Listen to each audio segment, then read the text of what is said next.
إن الحمد لله نحمده ونستعينه ونستغفره ونعوذ بالله من شرور أنفسنا وسيئات أعمالنا من يهده الله فلا مضل له ومن يضلل فلا هادي له وأشهد أن لا إله إلا الله وحده لا شريك له وأشهد أن محمدا عبده ورسوله أما بعد فإن خير الحديث كتاب الله وخير الهدى هدى محمد صلى الله عليه وسلم وشر الأمور محدثاتها وكل محدثة بدعة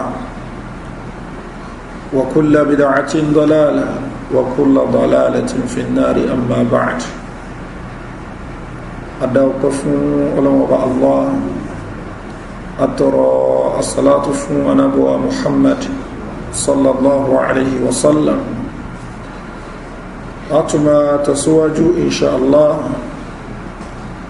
لوي إدانلك وعلاتن عمدة الأحكام أيتي الإمام عبد الغني المقدسي رحمه الله تعالى تكو جولات نور نبوة محمد صلى الله عليه وسلم nípa àwọn ọ̀rọ̀ ẹ̀sìn wa èyí tí a ti ń gbèrú láti bí ọjọ́ mélòó kan sẹ́yìn ọ̀hún náà ni ọ̀rọ̀ nípa at-talaq bó ni ọkùnrin ṣe kọ obìnrin lẹ̀ àbí ìdàkejì rẹ̀ obìnrin tí kò fẹ́ ṣe mọ́ bó ni ó ṣe lè kúrò nínú àsopọ̀ yẹn tí ó fi ní ṣẹlọ́hùn eléyìí gẹ́gẹ́ bí nǹkan tí a ti síwájú fún wa nǹkan tó pàtàkì púpọ̀ ní ká mọ̀ ọlọ́run ọba subhanahu wa ta'ala ó ní wa tilka hududullah Allah ọlọ́run ọba ni wa man yata'adda hududallahi faqad zalama nafsahu ẹni tó bá kọjá àlà tó wọn ọlọ́run ọba fi kalẹ̀ yìí ó ti ṣe àbòsí fún ẹ̀mí ara rẹ̀ ló fi jẹ́ wípé ọ̀rọ̀ yìí nǹkan tí ó yẹ ká ní ẹ̀kọ́ ń pa rẹ̀ ni ká má bàa ṣe lọ́wọ́ bá subhanahu wa ta'ala gẹ́gẹ́ bó ṣe jẹ́ wípé tá a bá fẹ́ra wa agbọ̀rọ̀ fẹ́ra wa lọ́nà tí ọlọ́run ọba tó là kalẹ̀ fún wa tá a bá dẹ̀ ṣe mọ́ náà ká pínyà lọ́nà tí ọlọ́run ọba tó là kalẹ̀ fún wa àìfẹ́ra wa bí ọlọ́run ọba ṣe gbé kalẹ̀ ìyà ni fún wa kọlọ́ọ̀bá kó má fi yà jẹ wá bẹ́ẹ̀ nígbà tá a bá fẹ́ pínyà náà àìpínyà bọ́lọ́wọ́n bá ṣe gbé kalẹ̀ ìyà ní fún wa kọlọ́ọ̀bá kó má fi yà jẹ nìkankan wa so ló fi jẹ́ pé tọ́píìkì yìí lára àwọn tọ́píìkì tó fi pàtàkì jùlọ nínú gbèsè ayé wa ni torí pé ọ̀rọ̀ káfẹ́rẹ́ ni kò sẹ́ni tí ò ní fẹ́ fẹ́yàwó so ló fi jẹ́ pé agbọ̀rọ̀ pẹ́ ẹ̀kọ́ rẹ̀ tí kankan bá dẹ̀ ṣẹlẹ̀ tó ṣe pé àwọn méjèèjì wọ́n fẹ́ pínyà wọ́n gbọ́dọ̀ tún pínyà lọ́nà tí Ọlọ́hun Ọba subhanahu wa ta'ala tó láàlẹ̀ ni èyí tí a máa gbé ẹ̀wò ní àárọ̀ yóò náà ni babul idda ọ̀rọ̀ nípa al-idda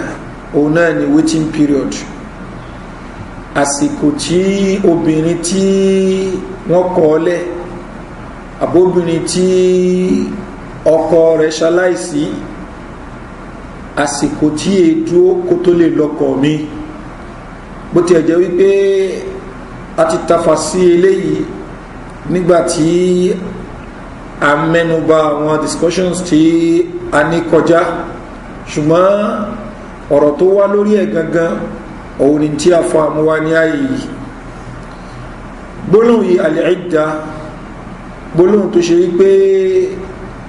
lára àwọn nǹkan tí wọ́n yọ lára rẹ̀ náà ni adda ya'uddu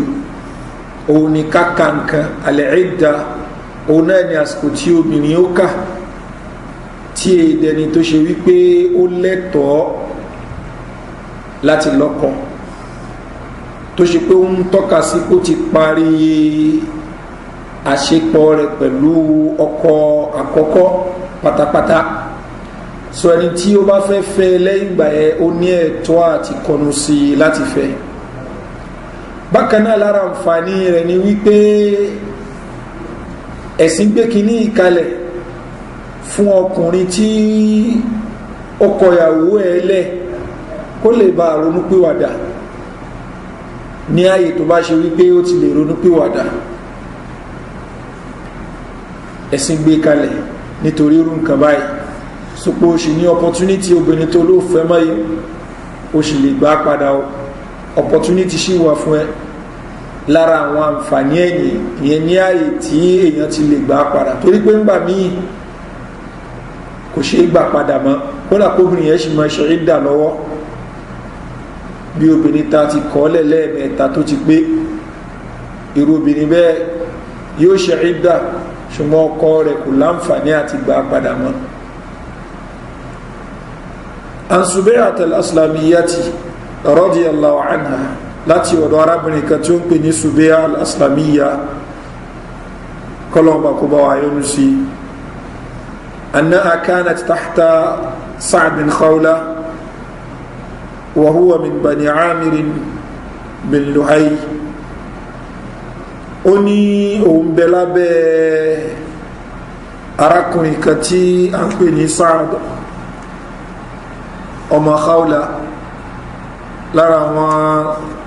sàbí anábọ̀wà Muhammad sallallahu alayhi wa sallam ní arábìnrin yìí ló wà ní arákùnrin yìí wà lára àwọn ẹbí Banu Amir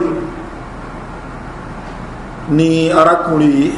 wa kana mimma shahida Badra lára àwọn tí wọ́n jagun Badri ló wà fatufi anha fi hajjatil wada' arákùnrin yìí ó jẹ́ pé Ọlọ́hun Ọba nígbàtí wọ́n lọ ṣe hajj tí a mọ̀ sí hajjatil wada'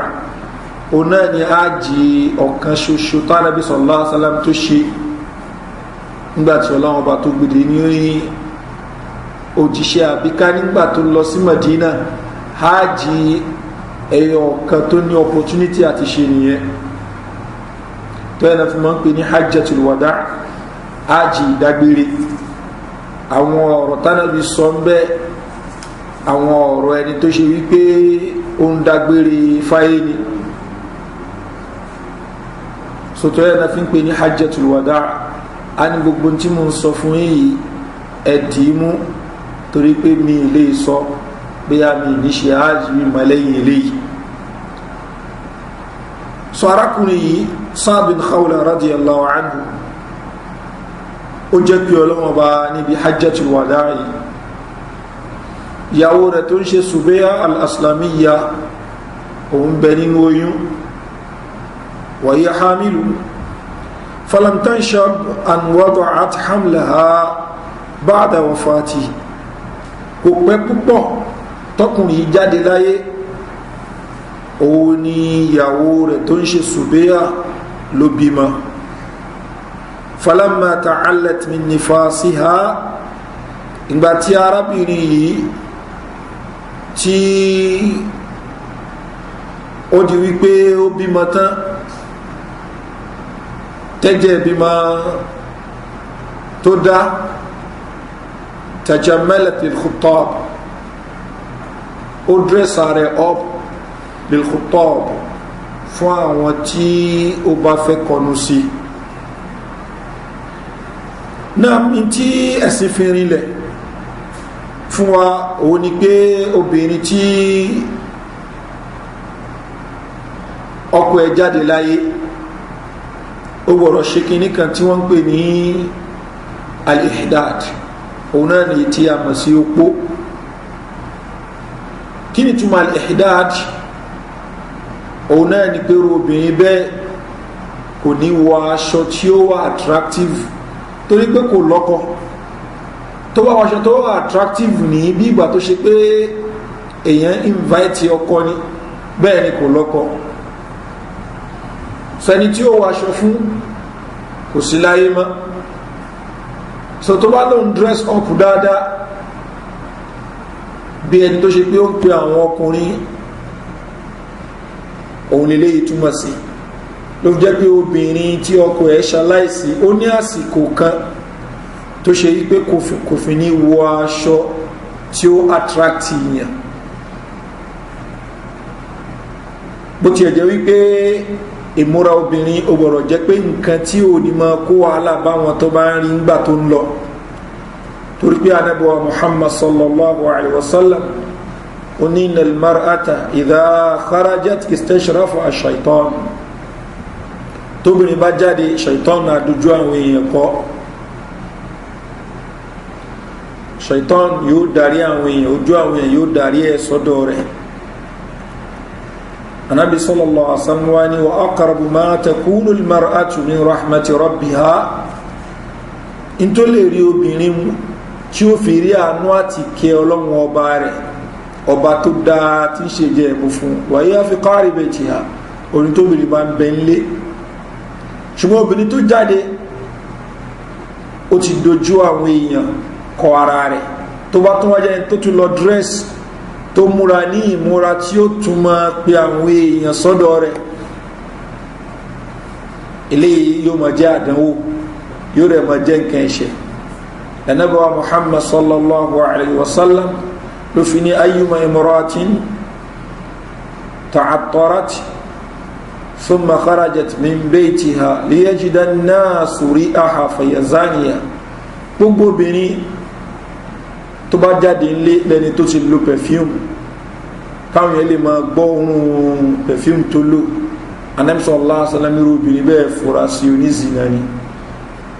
torí pé kí ló fẹ́ achieve pẹ̀lú pé o lo perfume tó ń pe àwọn èèyàn sí ẹ̀ olóbìjẹ́ pé obìnrin míì tó bá wà nílé ọkọ rẹ̀ aṣọ kíṣìnì ni ó máa wọ̀ káàkiri ọkọ ò ní gbádùn rẹ̀ rárá ṣùgbọ́n tí ó bá jáde yóò lo perfume yóò lo gbogbo ẹ̀ eléyìí ò bẹ́kọ̀ islam mú obìnrin tó ń bẹ nílé ọkọ yóò gbìyànjú àti dírẹ́sì ní tí ó wà attractive fún ọkọ rẹ̀ tó bá lóun múra dáadáa nígbà tó ń jáde nítorí kánmọ́bù òun ni múra yẹn torí pé kò ń ṣe torí pé wọ́n fi attract yẹn kan ẹni tá a fẹ́ attract gangan òun ni ọkọ wa so obìnrin tí ọkọ ẹ ti wá jáde láyé islam ni yóò múra casually ni kò ń ṣe ìmúra ẹni tó attract àwọn èèyàn ìgbà tó lè múra níyì tí ó fi attract díẹ̀ níyì tẹ́sí gbà kó lè múra òun ni ìgbà tó bá jáde opó tó ń wọ ọkọ eléyìí ni tí Subay al-Aslamiyya radiyallahu anha tó ṣe fatajammalat al-khutab ó wọ aṣọ tó ṣe pé tọkùnrin bá rí wọ́n lè kọnu sí ó wọ aṣọ tó ṣe pé tọkùnrin bá rí wọ́n lè kọnu sí kò gbọ́dọ̀ pọ̀ jù tó bá ti pọ̀ jù ní yóò kó sí abẹ́ ẹni tó ṣe wípé ó ń ṣe zina ni lànàbíwá Muhammad sallallahu alaihi wasallam oníwàl àìnáni tẹ́sníyáni wà zina umar nazar ojú méjèèjì ń ṣe zina ojú méjèèjì náà ni kó wo débi tí Ànábì sallallahu alaihi wasallam tí ó kàdé oníwàl faraju yusaddiqu dhalika kullahu wa yukadhibu abẹ́ni wà bá gbogbo ẹ̀jẹ̀ ṣùgbọ́n zina ó bẹ̀rẹ̀ láti bí kíni láti bí ojú so obìnrin tí ó fẹ́ wọ́kọ náà ó gbọ́dọ̀ dírẹ́sì lọ́nà tó ṣe pẹ́ sí ògbà láàyè fún olóòfíjẹ́ pé Ọlọ́run bá subhanahu wa ta'ala ó ń sọ fún àwọn obìnrin nínú áyà tí a ti kà ní àmàyé gbà Ọlọ́run bá subhanahu wa ta'ala ní wa kullil mu'minati yaghdudna min absarihinna wa yahfazna furujahunna wa la yubdina zinatahunna illa ma zahara minha ọlọ́ni sọ fún àwọn obìnrin rẹ̀ Muhammad sallallahu alaihi wasallam yaghdudna min absarihin tán bá ń rìn kan rẹ̀ jù ńlẹ̀ bóyẹ sọ fún àwọn ọkùnrin kan rẹ̀ jù ńlẹ̀ wa kullil mu'minin yaghuddu min absarihim wa yahfazu furujahum sọ fún àwọn ọkùnrin kan rẹ̀ jùlẹ̀ bákan náà kan ṣọ́ abẹ́ wọn náà ló sọ pé kó sọ fún àwọn obìnrin náà wa kullil mu'minati yaghuddna min absarihim ọlọ́run ọba ń sọ ní al-Qur'an kẹ́ni pé sọ fún àwọn obìnrin yaghuddna min absarihim kan rẹ̀ jùlẹ̀ wa yahfazna furujahum kan ṣọ́ abẹ́ wọn wala yubdina zinatahunna ẹ̀ṣọ́ wọn kan má ṣe hàn síta illa ma zahara minha àfi tó bá kàn án bẹ́ẹ̀ lókù ó túmọ̀ sí pé ẹ̀ṣọ́ tí wọ́n fi hàn síta kò gbọ́dọ̀ jẹ́ ẹ̀ṣọ́ tó pọ̀ ẹ̀ṣọ́ tí ó pọ̀ tí wọ́n ṣe òní tí wọ́n ṣe fún ọkọ tó bá ṣe pé èyí tó ti márì ni èyí tí ò bá ti márì yóò ṣe níwọ̀ntúnwọ̀nsì tó bá ṣe pé ó ń wọ́kọ náà kò gbọ́dọ̀ pọ̀ jù náà obìnrin tó ṣe pé jóbìnrin opó ọkọ ò sí so kò sí pa dírẹ́sì ní dírẹ́sì àti attract àwọn èèyàn so ìyẹn kúrò ń bẹ so yóò kàn ra wọ casual dress nìkan ni so bí aslamiya tí ó ṣàfẹ́kù ọkọ rẹ̀ ní hajjatul wada'a tó bímọ lẹ́yìn bí ọjọ́ mélòó kan wọ́n nínú ẹgbà wá kan lẹ́yìn bí 20 something days lẹ́yìn ikú ọkọ ẹ̀ ló bímọ so arábìnrin yìí gẹ́gẹ́ bí nǹkan tó ń gbọ́yé fatajamalatul khutab ó dress ní dress ẹni tó ṣe wípé ó fẹ́ kí àwọn khutab àwọn suitors kí wọ́n kọnu sóhun so ló jẹ́ pé àgbọ́yé tí ó da òun ni kíyàn kan wò pé obìnrin kan bí wá ọkọ ẹ̀ ṣàìsí ó ti wá jáde opó that is àsìkò tí ẹ̀sìn fún ó ti kọjá ní ṣùgbọ́n àṣà kan wá gbélé lórí pé wọn kò gbọ́rọ̀ lọ́kọ àfi lẹ́yìn bí ọdún mélòó kan tó bá lọ́kọ lẹ́yìn ọdún kan gan-an nínú àwùjọ tá ń báyé àbáṣà burúkú táwọn èèyàn gbé kalẹ̀ wọ́n fẹ́ lè sọ pé òun ló pọ̀pọ̀ ẹ̀ táwọn èèyàn tí wọ́n nílá káyé bá ń sọ eléyìí ẹni tó páyọ ọlọ́wọ́n ọba tẹ́sìn yí ò gbọ́rọ̀ bá wọn sọ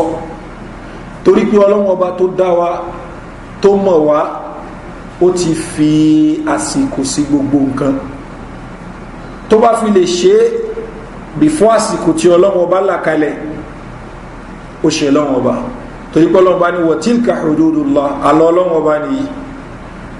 tó bá ṣe lẹ́yìn ìgbà tí ọlọ́wọ́n ọba àsìkò tó ọlọ́wọ́n ọba là kalẹ̀ kó ṣe ọlọ́wọ́n ọba ṣùgbọ́n àwọn èèyàn kọ́lọ́wọ́n ọba kó ṣàánú wa ní ìfẹ́nu wa òfin táwa gbé kalẹ̀ yẹn àbí tí àwọn akẹgbẹ́ wa kan gbé kalẹ̀ àbí tí ìlú gbé kalẹ̀ a respect àwọn òfin yìí ju òfin ọlọ́wọ́n ọba lọ ẹni tó bá fi lè tako òfin títí wa kò sórúkọ tá a lè pè é ṣùgbọ́n gbogbo wa là ń parapọ̀ lájọ́ ń tako òfin ọlọ́wọ́n ọba là ń fọwọ́ kékeré la fi mú àríra wa lẹ́ni tó ṣe tí ò dá ọba tó dá wa ó gbófin kalẹ̀ à ń fọwọ́ pa idọ̀ ọlọ́wọ́n ọba à ń fọwọ́ pa òfin ọlọ́wọ́n ọba à ń fọwọ́ pa lójú à ní kàkún fún àdẹ̀nìrí yẹn kan tí ó bínú sí yẹn kan torí pé kí ni kò respect òfin ọlọ́wọ́n ọba ṣùgbọ́n tí ó bá respect àṣà àwọn èèyàn lè boycott ẹ̀ kán láwọn kọ́ ọlọ́mọ nítorí ẹ̀ àwọn kọ́ ní kíní kan nítorí ẹ̀ nítorí pé kí ni kò respect àṣà tá a gbé kalẹ̀ fúnra wa ṣùgbọ́n ẹni yẹn ni ó ń takò òfin ọlọ́wọ́n ọba àdẹ̀mọ̀ wòóràn kò sí nǹkan tó burú ń bẹ́ in fact ẹ̀rọ àwọn òbí mi tí a ní ẹ̀ gbọ́lọ́n sọ ṣùgbọ́n àwọn báwọn èèyàn wá ṣe máa ń ṣe ní ọmọ náà máa wo wípé ṣóhun ò ní tẹ̀lé táwọn òbí wọn fẹ́ báyìí tó bá tẹ̀lé ó jẹ̀bi ọlọ́wọ́n ọba torí pé ọlọ́wọ́n ọba subhanahu wa ta'ala ní o gbọ́dọ̀ tẹ̀lé wọn àyàfi níbi nǹkan tó bá dá ẹni tó bá dẹ̀ ti pa wá láṣẹ nǹkan tí ò bá tọ́ ọlọ́wọ́n ọba mu tó takò fi ọlọ́wọ́n ọba a gbọ́dọ̀ tẹ̀lé àṣẹ ẹni yẹn so arábìnrin yìí falamma ta'allat min nifasiha ìgbà tí ó di pé ẹ̀jẹ̀ ọmọ ẹ̀jẹ̀ bí má dá tajamala lil khutab ó àdọ́nà rẹ̀ lẹ́yìn tó fẹ́ kí àwọn èèyàn kọnu sóhun fadakhala alayhi abu sanabil bin ba'kak sàbí kàtàn pè ní abu sanabil ó bá wọlé rajul min bani abdiddar ìkan lára àwọn mọ̀lẹ́bí abdiddar lòun faqala laha ó wá sọ fún arábìnrin pé mali araki mutajammila àkílódé mo rí pé o àdọ́nà rẹ̀ ṣe bóbìnrin opó ni ẹ́ kò yẹ kó o tí ìṣerú nǹkan báyìí la'allaki tarjina nikah ṣe ń ṣe pé o ti fẹ́ lọ́kọ wallahi mo fi ọlọ́wọ́ bá búra ma anti binakihin hatta tamurra alayki 4 ashhurin wa 10 o tí ilé lọ́kọ àfilẹ́yìn oṣù 4 ọjọ́ 10 sàbẹ̀ tún fi ọlọ́wọ́ bá búra wallahi mo fi ọlọ́wọ́ bá búra o tí ilé lọ́kọ ma anti binakihin hatta tamurra alayki 4 ashhurin wa 10 o tí ilé lọ́kọ àfi tí oṣù 4 ọjọ́ 10 tí ó bá kọjá bẹ́ẹ̀ ni Ọlọ́hun Ọba subhanahu wa ta'ala sọnú al-Qur'an al-Karim Ọlọ́hun Ọba ni walladhina yutawaffawna minkum Ọlọ́hun ní àwọn tábájáde láyé nù yí wa yadharuna azwajan àwọn fìyàwó lẹ̀ yatarabbasna bi anfusihinna 4 ashhurin wa 10 àwọn ìyàwó yẹn wọn tí gbọdọ̀ lọ́kọ wọ́n gbọdọ̀ dúó fún oṣù 4 ọjọ́ 10 yatarabbasna bi anfusihinna 4 ashhurin wa 10 wọ́n gbọdọ̀ dúó fún oṣù 4 ọjọ́ 10 àwọn tí tẹ́ bá jáde láyé tẹ́ fìyàwó lẹ̀ àwọn tán jáde láyé nù yí tán fìyàwó lẹ̀ àwọn ìyàwó wọn ò tí lè lọ́kọ àfi tí oṣù 4 àtọjọ́ 10 bá kọjá so sábẹ́ yìí ó búra fọlọ́wọ́ bá búra torí pé n tó ṣúọ̀ fún ni torí pé n tó ń bẹnu al-Qur'an nìyẹn so òun sọ tó ń mọ̀ ní tó kílẹ̀nu al-Qur'an ṣùgbọ́n obìnrin yìí òun kọ̀tàjá malatul khutab òun ti àdọ́nà rẹ̀ káwọn tí ó kọnu sí lè kọnu sí ta ló ráìtì nínú àwọn méjèèjì tabanika wọ ayé al-Qur'an alọ́kùnrin yẹn ló ráìtì qala Subayya nígbà tí mo gbọ́ nǹkan tó sọ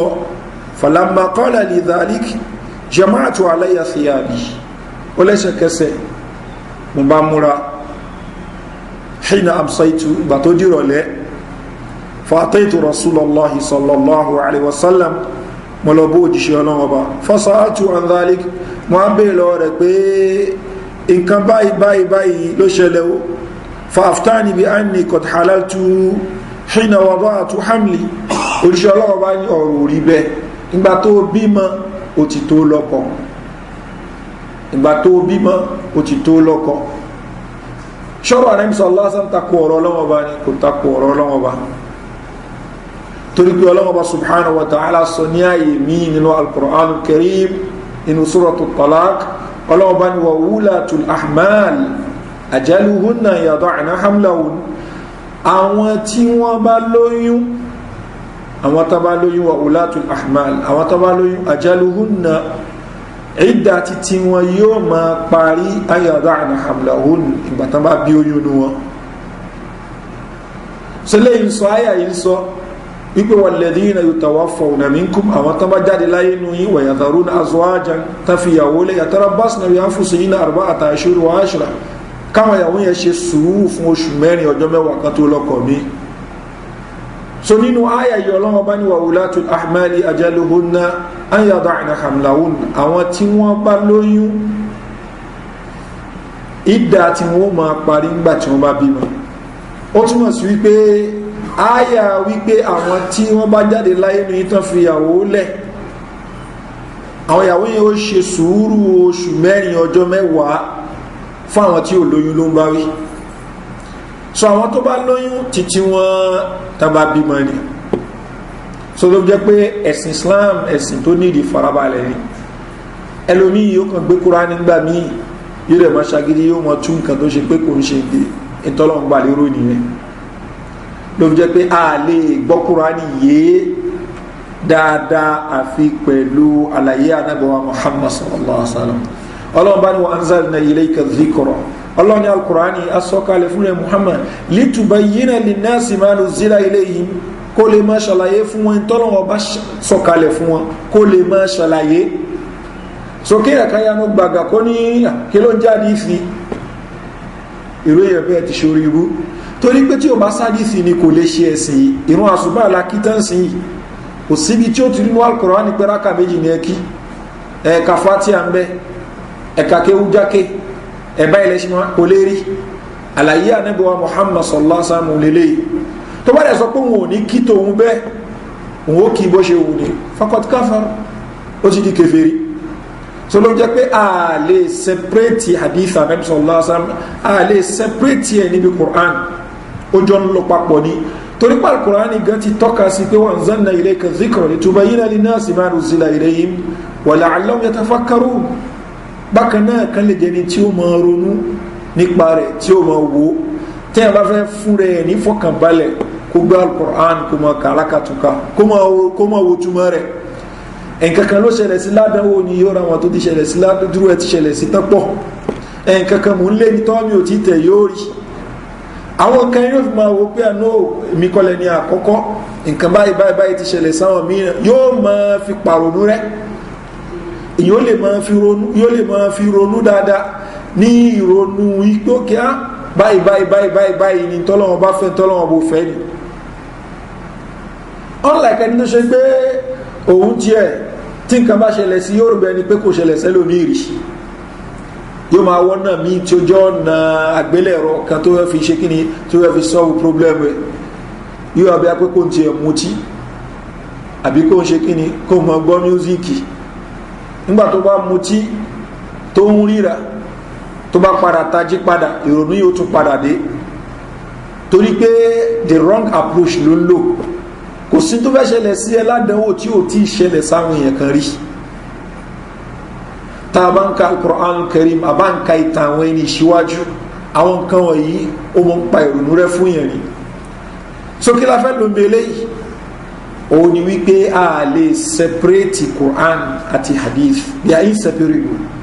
a lè separate méjèèjì àfẹni tí o bá fẹ́ ṣe Islam lókù so anabuwa Muhammad sallallahu alaihi wasallam ó ṣàlàyé fún arábìnrin pé láà qad halalti na wada'ati ìgbà tó di bímọ ló ti ṣe kí ló ti free so àlàyé Al-Qur'an nìyẹn sàbẹ̀ yẹn òun gbọ́ yé sí pé kíní yẹn is general ó cover gbogbo obìnrin àtolóyún àtẹni tí ò lóyún torí pé tọ́lọ́wọ́ bá sọ ni pé walladhina yatawaffawna minkum àwọn tọ́mọ́jáde láyé nù yín wa yadharuna azwajan tẹ́rẹ̀ fi ìyàwó lè yatarabbasna bi anfusihinna arba'ata ashhurin wa ashra káwọn obìnrin yẹn kí wọ́n dúó oṣù mẹ́rin ọjọ́ mẹ́wàá general ni kò sọ pé àwọn olóyún bọ́ áyà kejì dé ká mọ̀ pé olóyún ní special case lọ́tọ̀ wa ulatul ahmali ajaluhunna yada'na hamlahun àwọn tó bá jẹ́ olóyún táwọn bá ti bí ọmọ wọn tán ti bí oyún ní wọn àwọn ti free obìnrin kan lóyún oyún yẹn ti di oyún oṣù mẹ́jọ àbọ̀ àbútí ẹ̀ ti di oyún oṣù mẹ́sàn-án tán ní ọkọ wa jáde láyé lónìí ìjọ kejì ló ń bímọ ó ti free relationship tó ń bẹ láàrin wọn àtọkọ tó lóyún inú ẹ̀ tó ti bí yẹn relationship yẹn ti parí the only thing tó kù ní pé kí ni ọ̀rọ̀ ogún bọ́lọ̀wọ̀n bá ṣe ṣe nìyẹn wa ulatul ahmal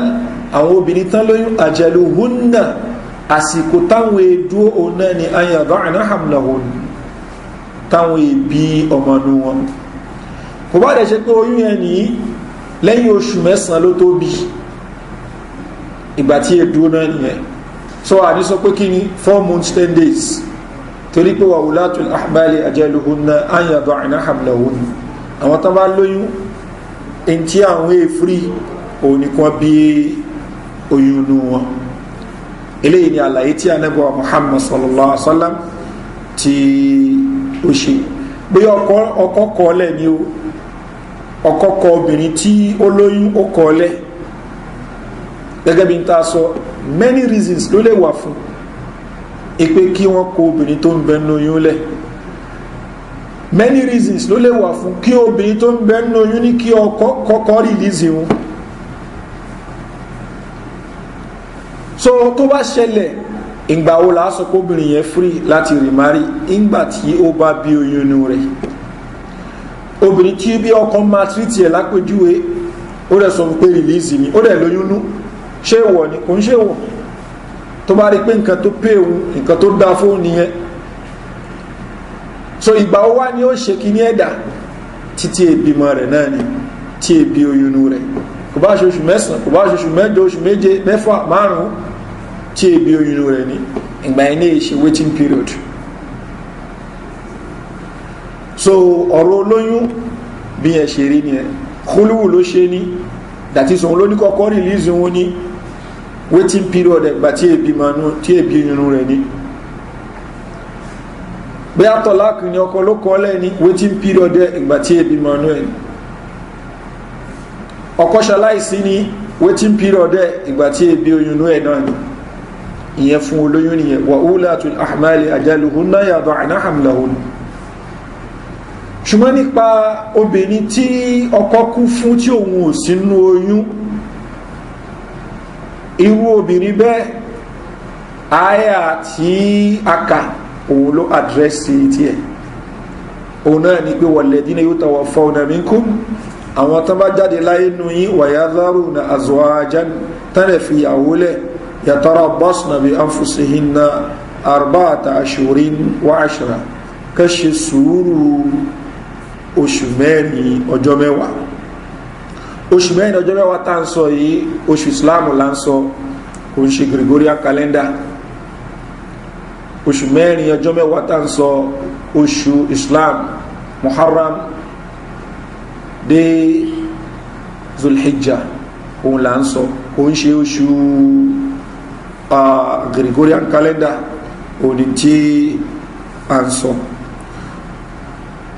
wa amara ni bi tazwiji in badali odíṣẹ́ ọlọ́wọ́ bá ní o lè lọ́kọ tó bá fẹ́ lọ́kọ o lè lọ́kọ tó bá fẹ́ lọ́kọ ẹlòmí lè wo pé ìgbàwo lọ́kọ kú ìgbàwo ló sáyé ń lọ́kọ islam ò mú ọ̀rọ̀ èèyàn kan kú kò mú ní nǹkan tá a máa ronú lé lórí lọ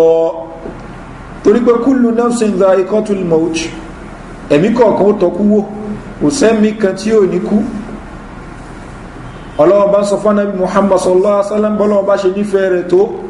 oníwà ma ja'alna li basharin min qablika al-khuld èèyàn kan ò máa bẹ lọ gbére nú àwọn tán ṣíwájú rẹ̀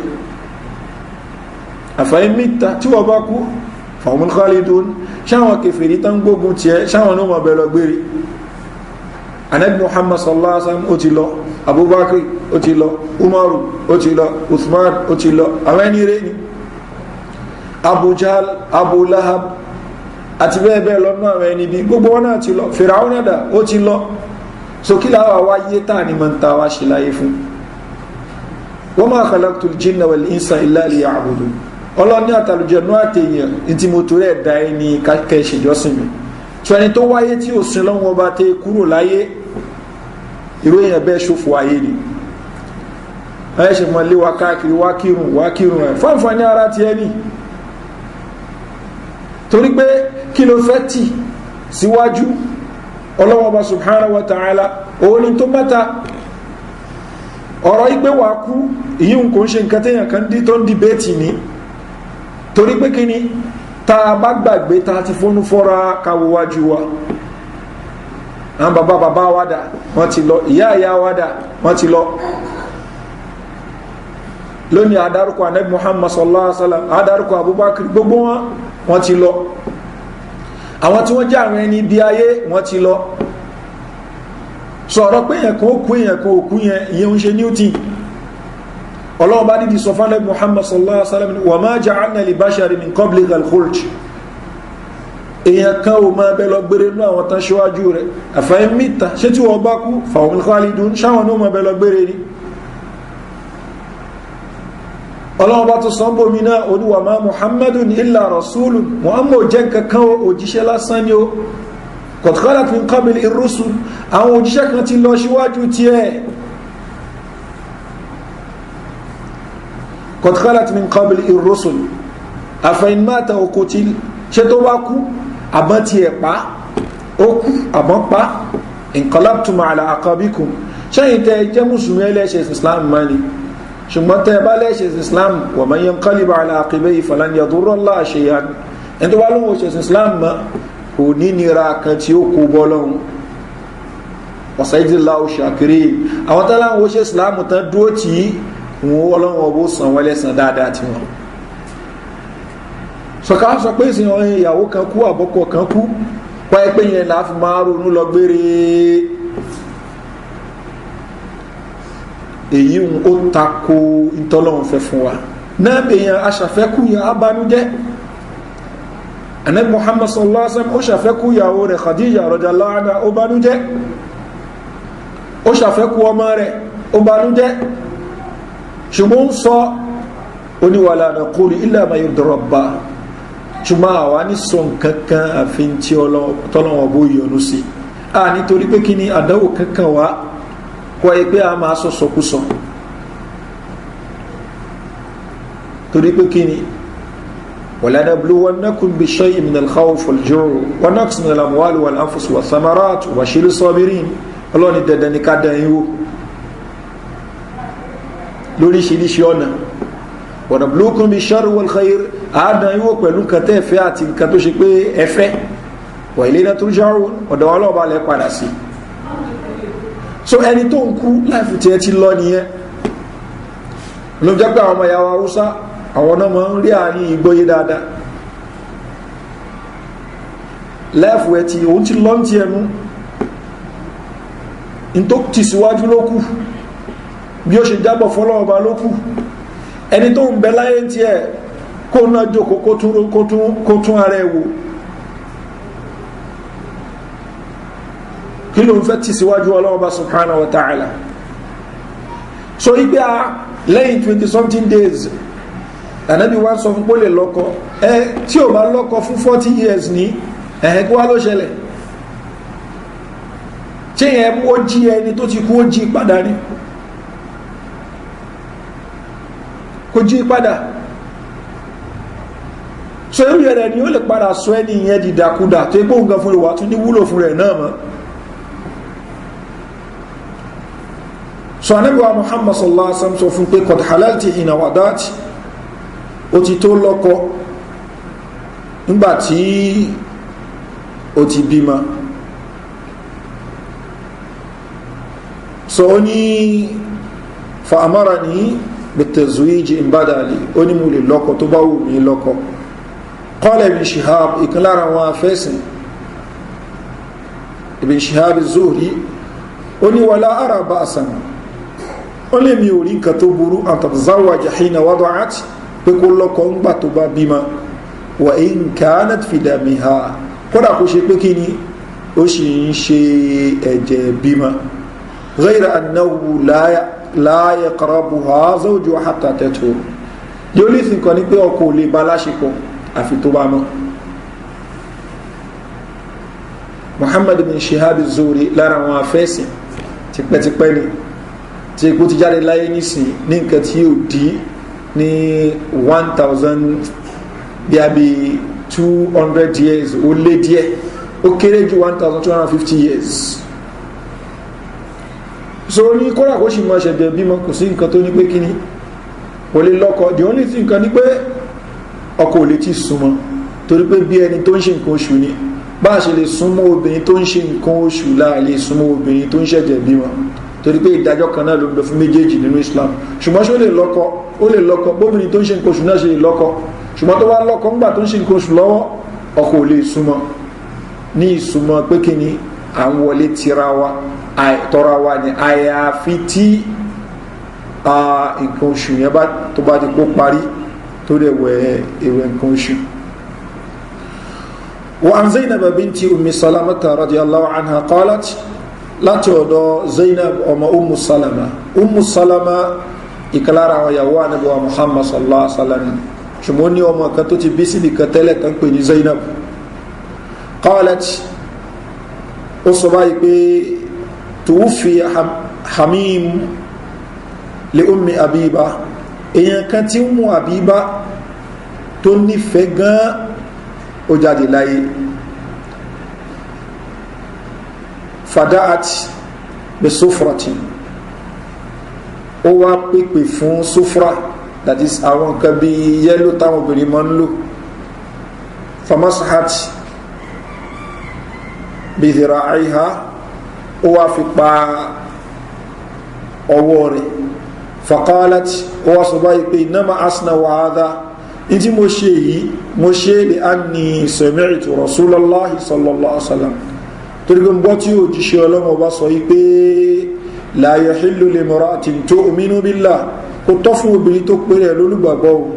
tó ló ń gbọ́ ló ń gbọ́ wal yawmil akhir tó dẹ̀ gbà pé ijọ́ kan náà ni ọlọ́run ọba ó ṣe ṣírò gbogbo àwọn an tuhidda ala mayyitin kó ní òun ò fẹ́ lo ẹ̀ṣọ́ lórí òkú kan fọ́kọ̀ sàlás ju ọjọ́ mẹ́ta lọ òun ò fẹ́ ṣe ẹ̀ṣọ́ torí pé ó ń ṣe kí ni òun ṣàfẹ́kú yẹn kan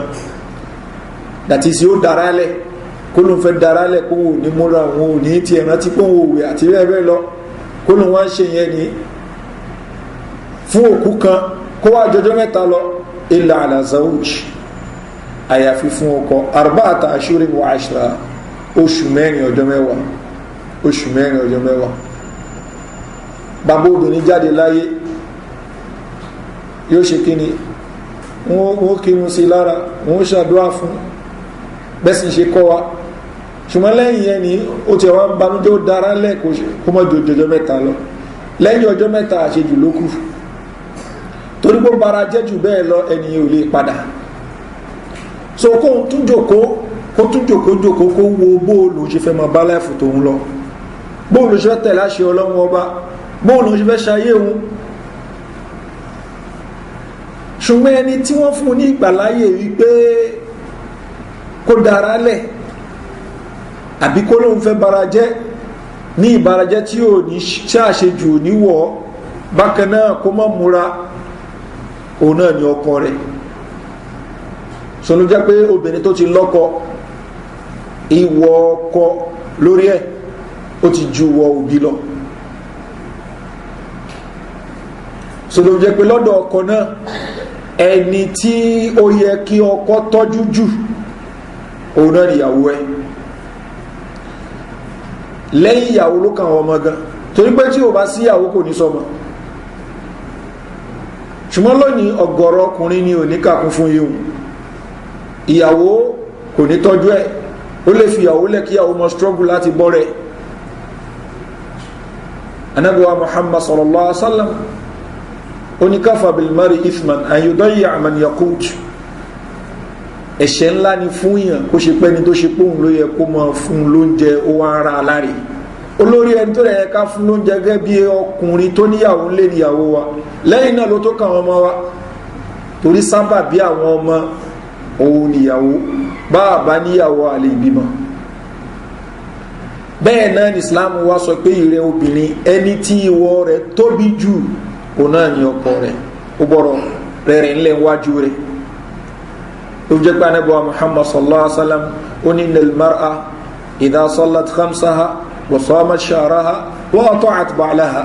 tóbìnrin bá ń kírun wákàtí márùn-ún ẹ̀ bó ṣe kó kí tó ń gbàwẹ̀ ramadan tó ń ṣe àwọn nǹkan tó yẹ kó ṣe ó ń tẹ̀lé àṣẹ ọkọ rẹ̀ ní qila laha wa hasanat farjaha kò rẹ̀ fábẹ́rẹ̀ ṣiṣẹ́ kúṣe ó rẹ̀spẹ́tì ọkọ rẹ̀ kò fi abẹ́rẹ̀ ṣiṣẹ́ kúṣe qila laha wọ́n máa sọ fún pé kí ni udkhulil janna min ayyi abwabiha shiti ma wal janna gate tó bá wù ẹni kó gbà wal janna látara pé kí ni obìnrin yìí ni ó páyọ ọlọ́run ọba ó dẹ̀ tún ṣe kí ni ó ṣọ́ ìwọ ọkọ rẹ̀ ó rẹ̀spẹ́tì ọkọ rẹ̀ ṣùgbọ́n obìnrin tó ṣe pé ọkọ tí sọ gbólókan ó ti sọ mẹ́wàá nùṣúzù nìyẹn irú obìnrin náà kò ṣe kí ni kò lè bá rẹ̀ níbi nǹkan tánàbí sallallahu alaihi wasallam tó ń sọ yìí obìnrin gbọ́rọ̀ rẹ̀ lẹ̀ fún ọkọ fasalihatu qanitat Allah subhanahu wa ta'ala sọ pé àwọn obìnrin dáadáa àwọn tó ṣe pé kí ni qanita tọmọ rẹ̀ àwọn lẹ̀ so méjèèjì ni ó wọnú ara wọn ni obìnrin tó rẹ̀ ńlẹ̀ tó ṣàpọ́nlé ọkọ rẹ̀ àti bẹ́ẹ̀ bẹ́ẹ̀ lọ ó rẹ̀ ń sin lọ́wọ́ bá ìwọ ọkọ náà jẹni tí ó máa pọn obìnrin yìí lé jíjẹ múmu ni wíwọ̀ ni àti bẹ́ẹ̀ bẹ́ẹ̀ lọ gbogbo ilé ìkàtà àgbọ̀rọ̀ ṣe náà so ó ní kò tọ́ fún obìnrin kan kó wá ló ń ṣàfẹ́kú yẹn kan bàbá ni àbí ọmọ àbí bẹ́ẹ̀ bẹ́ẹ̀ lọ ni kó wá ló ń banújẹ́ òun wá darálẹ̀ òun ò múra òun ò ṣe òun ò wẹ̀ kò gbọ́dọ̀ ṣe fún yẹn kan kọjá ọjọ́ mẹ́ta illa ala zawj afọ́kọ nìkan arba'ata ashhur wa ashra 4 months 10 days náà eléyìí tí wọ́n sọ yìí ó yàtọ̀ fún ìta sọ lẹ́ẹ̀kan ọ̀rọ̀ ọ̀tọ̀ ní waiting period 4 months 10 days náà lòun náà ṣùgbọ́n eléyìí ni wọ́n ń pè ní al-ihdad òní kóbìnrin mọ́ múra kó ọ̀rọ̀ múra ní tó ṣe wípé ó wà casual tó ìgbé kò sọ́kọ kó dára lẹ̀ àbí dára lẹ̀ eléyìí fún ọkọ nìkan ló wà fún 4 months 10 days other people ní ó ti ṣẹlẹ̀ náà ni ọjọ́ kìíní lọ ọjọ́ kejì lọ lẹ́yìn ọjọ́ kẹta ó tún jókòó bóò láti fẹ́ make progress bóò láti fẹ́ sí lọ́wọ́ bá sí àmásìkò títí wa náà léde ọkọ̀ náà dẹ̀ ní kò gbọ́dọ̀ ju 4 months 10 days lọ so àsìkò yẹn ní kò ní máa fi múra ní ìmúra ẹni tó lọ́kọ nílé àbí ìmúra obìnrin tó ń wọ́kọ̀ lẹ́yìn yẹn gẹ́gẹ́ bí ta kà sẹ́yìn yóò múra ní ìmúra obìnrin tó ń wọ́kọ̀ táṣìjú gbọ́dọ̀ wà ń bẹ̀ náà عن أم عطية رضي الله عنها لا ترى أم عطية قلوبها ينسي أن رسول الله صلى الله عليه وسلم بني وجيش الله صلى الله عليه وسلم قال صبايك لا تحد امرأة على ميت فوق 3 obìnrin kan ò gbọ́rọ̀ lóhun ṣopó fún òkú kan kọjọ ọjọ́ mẹ́ta illa ala zawj afọ́kọ́ nìkan 4 ashhur wa 10 oṣù mẹ́rin ọjọ́ mẹ́wàá wàlá tẹlbasu sauban masbugan kó mọ̀ wọ aṣọ tó ṣe wípé wọ́n paláró illa sauba asbi àfi tó yẹ pé ìlú ìran aró kan ni wọ́n pè ní asbu àfi irú asbu nìkan lókù wàlá tẹ́tẹ́hìn kó mọ̀ lò létí ro wàlá tamasatiban kó mọ̀ lò lo perfume illa idha tahurat àfi tó bá mara bí nǹkan oṣù ẹ̀ tí a kàn fi clean abẹ́rẹ́ nubzata min qustin aw azfar kullu nǹkan kékeré níbi ìran perfume kan tí wọ́n pè ní qust àbí azfar láti lè fi clean abẹ́rẹ́ ṣùgbọ́n pé apply perfume rárá kò mọ́ lò ẹbí tá rẹ̀ sọ fún wa obìnrin ò lè lo perfume náà jáde ní perfume tó lóorun tí ó bá lo perfume inú ilé rẹ̀ ni a ti lò tó bá máa jáde ó ní láti fọ̀ kúrò so eléyìí òun ni in tí wọ́n ń pè ní òpó ṣíṣe bẹ́sìn ṣe gbé kalẹ̀ náà gbogbo àwọn pàǹtí mi táwọn èèyàn so mọ́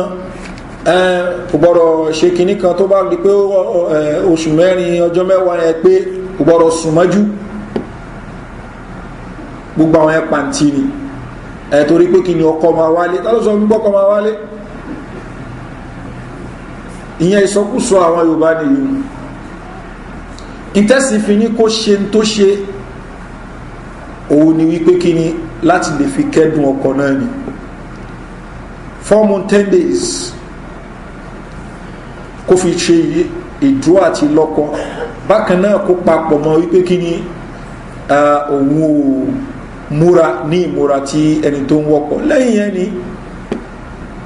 ṣùgbọ́n eléyìí fún obìnrin tó ń wò lóyún ni obìnrin tó lóyún tó ń bá ti bímọ ọnú ẹ̀ ó ti parí àti ìdádù ni ó dàtí kọlọ́run ṣopó ni àti ẹ̀dà ni méjèèjì ti parí tó ń bá ti bímọ tí ẹ̀